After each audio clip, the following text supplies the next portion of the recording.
1978, 2:14 in the morning, a dimly lit, mahogany-paneled steakhouse in the heart of Coral Gables, Florida. Outside, the humid Miami night air is thick enough to chew, but inside, the atmosphere is freezing. Silence. It's the kind of silence that doesn't just mean a lack of noise. It's the heavy, suffocating weight of a predator, deciding whether or not to strike. At a corner table, tucked away from the prying eyes of the few remaining patrons, sits a woman. To the world, she is a mother of 4, a woman who looks like she should be at home, tucked into bed. But across from her sits Alberto Varga, a veteran boss of the old guard, a man who built his empire on the traditional foundations of blood and machismo. Varga leans forward, the scent of expensive bourbon and sweat trailing off him. He slides a grainy black and white photograph across the polished wood. It's a picture of a young boy, Griselda's youngest son, walking home. Varga doesn't whisper a threat. He whispers an insult.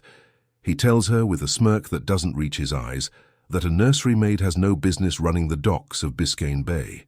He tells her that her place is in the kitchen, not the counting room, and that her children are a liability she can't afford. He thinks he's being clever. He thinks he's found the off switch to the most rising power in the South Florida underworld. Surrounded by Varga's men, outnumbered 4-1 in a room where every exit is blocked by iron and muscle, any other person would have pleaded or panicked. Griselda Blanco doesn't reach for a weapon. She doesn't even raise her voice. She simply takes a slow, deliberate sip of her deep red wine, looks Varga directly in the eye, and pushes the photograph back toward him. But on top of the photo, she places a single gold coin. This was the night the mother died, and the Madrinha was born. This is the story of how a single insult redefined the hierarchy of Miami, proving that the most dangerous thing you can do to a lioness is mistake her maternal instincts for a weakness. To understand why that gold coin was a death sentence, you have to understand the world of Miami in the late 1970s. It was a powder keg waiting for a match.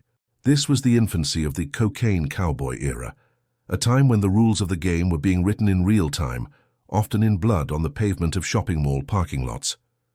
The underworld was a strictly patriarchal machine. It was a club for men who believed women were trophies to be displayed or logistics managers to be used, but never, under any circumstances, sovereigns. Griselda Blanco was an anomaly. She had the supply lines from Colombia, she had the distribution networks, and she had a mind for logistics that made the old guard look like amateurs. But she lacked one thing: the absolute paralyzing terror required to hold a territory in a city where everyone wanted a piece of the pie. Men like Alberto Varga saw her as a temporary fluke. They believed they could bully her into a subordinate role by targeting her identity as a parent. In their world, being a mother meant you were soft. It meant you had something to lose, and if you have something to lose, you can be controlled. They saw her children as her weakness. They were about to realize those children were actually her detonator. Griselda was at a crossroads. Her empire was growing. But the friction with the established cartels was reaching a breaking point. These men didn't just want her money, they wanted her submission. They wanted her to acknowledge that she existed only because they allowed it. Varga, representing the coalition of the old guard, felt he was doing her a favor by suggesting she retire. He didn't see a queen across the table, he saw a woman playing a man's game, and he was bored of the novelty. But Griselda wasn't playing a game, she was building a legacy. She was a strategist who lived 3 moves ahead of everyone else. While Varga was focused on the immediate show of force, Griselda was focused on the psychology of power. She knew that in the underworld, reputation is more valuable than gold. If she let this insult slide, she was finished. If she reacted with immediate disorganized violence, she would be seen as emotional, another stereotype used to dismiss women in power. She needed something else. She needed a total surgical subversion of their reality.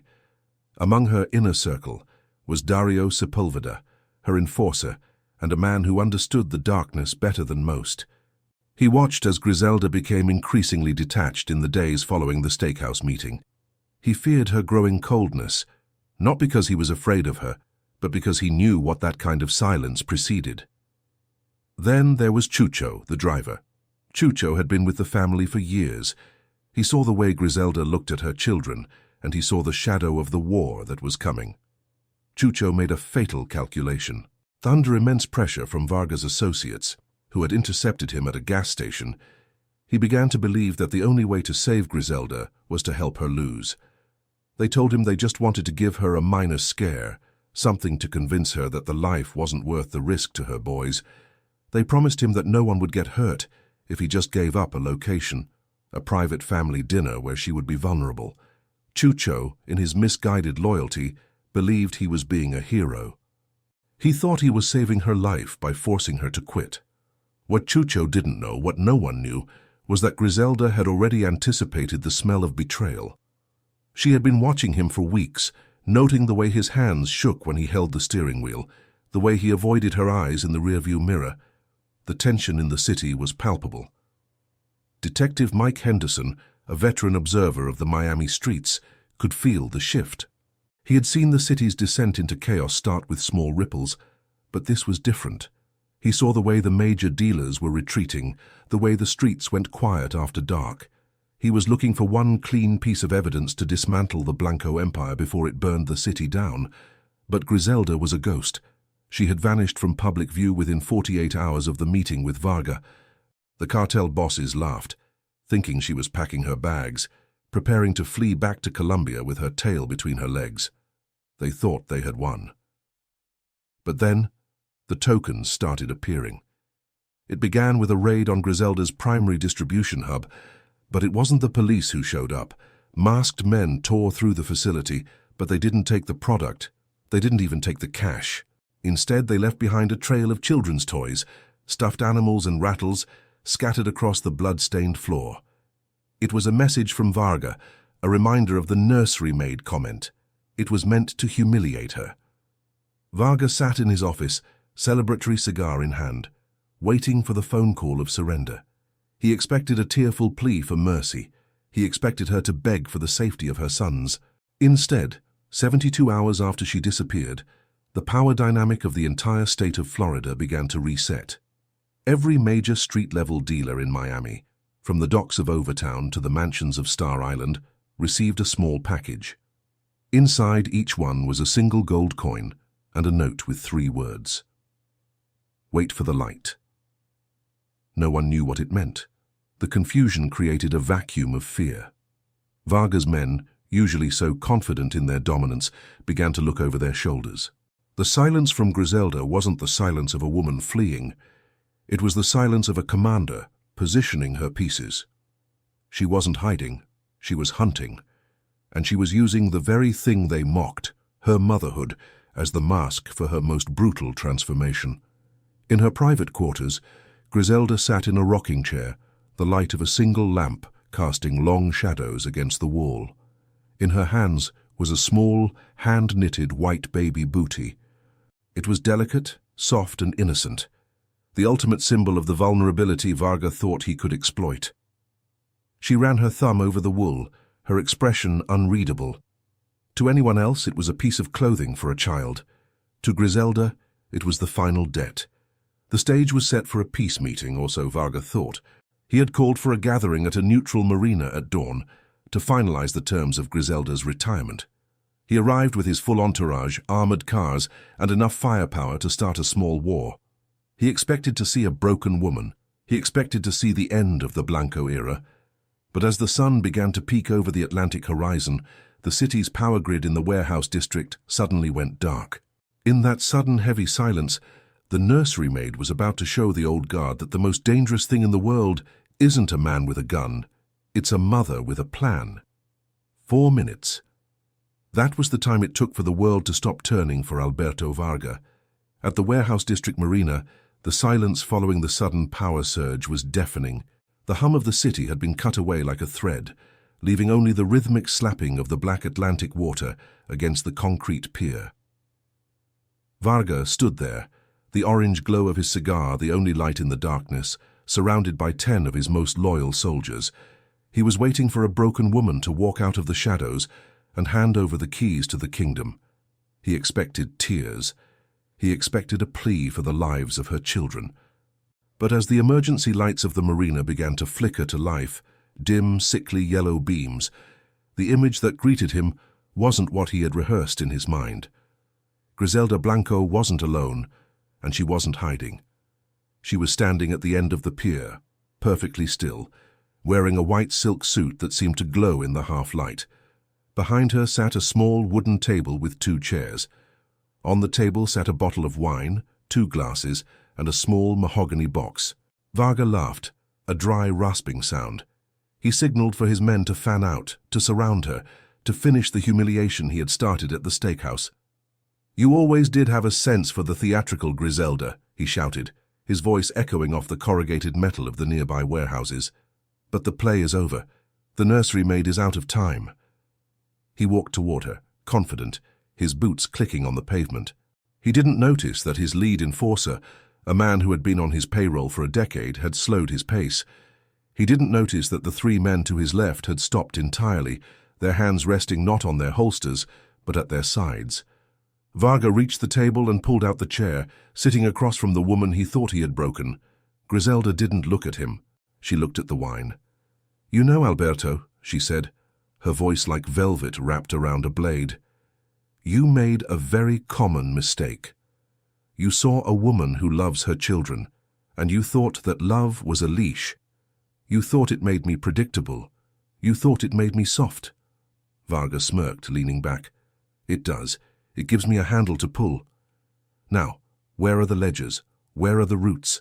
My men are losing their patience." Griselda finally looked up. Her eyes weren't filled with the fear of a mother. They were filled with the cold, calculating hunger of an empress. "Your men," she repeated softly. "That's the second mistake.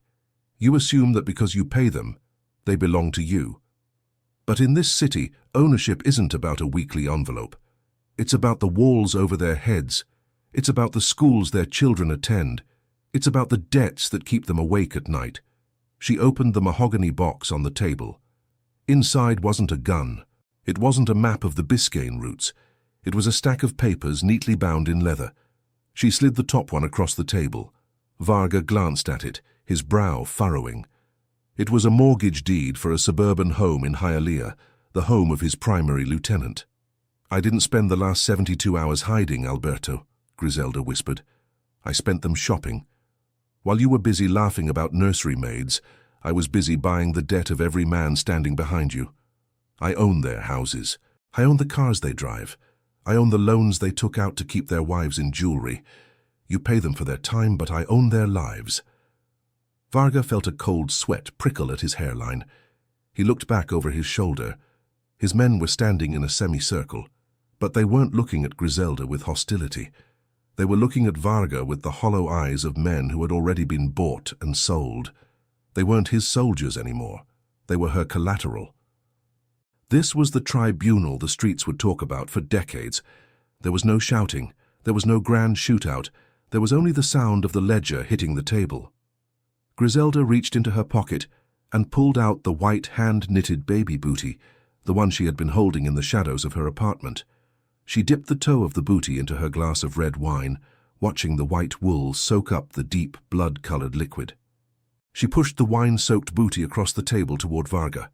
"You wanted to remind me I was a mother," she said. "Consider this your receipt. You tried to use my children as a weapon against me. Now, I'm using your men's families to erase you. You have 5 minutes to walk to the end of this pier and get on that boat. If you ever set foot in Florida again, the men you think are your friends will be the ones to make sure you never leave." Varga looked at the booty. He looked at the ledger. He looked at the men who had once bled for him and saw only the cold indifference of a new management. He realized in that moment that he hadn't just lost a war, he had lost his identity. He was a relic, an old man who thought the world still ran on handshakes and machismo. He didn't understand the new Miami, the one Griselda was building, where power was a ledger and cruelty was a maternal instinct. Without a word, Varga stood up. His legs felt heavy, as if the very air had turned to lead. He walked past his own enforcers, and not one of them met his eye. They stood like statues waiting for their new orders. He stepped onto the small transport boat waiting at the end of the pier, and as the engine sputtered to life, He saw Griselda Blanco pick up her wineglass and finish the drink. She didn't watch him go. She was already looking at the next page of the ledger. In the next 72 hours, the Biscayne routes were cleared of all opposition, without a single shot being fired in public. The transition was surgical. The street-level dealers who had received the gold coins suddenly knew exactly who their new mistress was. The word Madrinha began to circulate through the humidity of the Miami nights, whispered in the back of bars and shouted in the silence of the morgues. 6 months later, the murder rate in Miami spiked to levels the country had never seen. The cocaine cowboy era had officially begun, but it wasn't a chaotic brawl. It was an organized, terrifyingly efficient machine run by a woman who had proven that she was more dangerous than any man because she had more to fight for. The city learned the hardest rule of the era: never mistake a mother's silence for submission, and never mistake her love for a weakness. The Blanco name became synonymous with a new kind of terror, one that was patient, deeply personal, and utterly inescapable. Griselda had taken the insult intended to diminish her and forged it into a crown. She wasn't just a player on the board anymore. She owned the board, the pieces, and the table they sat on. In the underworld, an insult is a debt that can only be settled with the interest of a lifetime of fear. Alberto Varga vanished into the shadows of history, a footnote in the rise of a queen. But the image of that wine-soaked baby booty remained a legend, a warning to any man who thought he could define a woman by the children she raised. Was Griselda's transformation into the Madrinha a necessary defense of her family, or was the insult just a convenient excuse to unleash the monster she always wanted to be? That is a question the ghosts of 1970s Miami still whisper. Some say she did what she had to do to survive in a man's world. Others say she simply waited for the world to give her a reason to stop pretending she was anything other than the most dangerous person in the room. The era of the Madrinha changed the face of America. It turned a vacation city into a war zone and a woman into a myth. But on that night at the marina, as the sun finally broke over the horizon, there was only one truth that mattered. The nursery maid was gone. The queen had arrived, and she was just getting started. If you found this deep dive into the strategic mind of the Madrinha compelling, make sure to hit the like button and subscribe to the channel. We go behind the headlines to uncover the hidden moves that shaped history's most ruthless empires. Now I want to hear from you in the comments. In a world as brutal as the Miami drug wars, was Griselda's use of her rivals' families as leverage a brilliant strategic move, or did it cross a line that even the underworld should respect?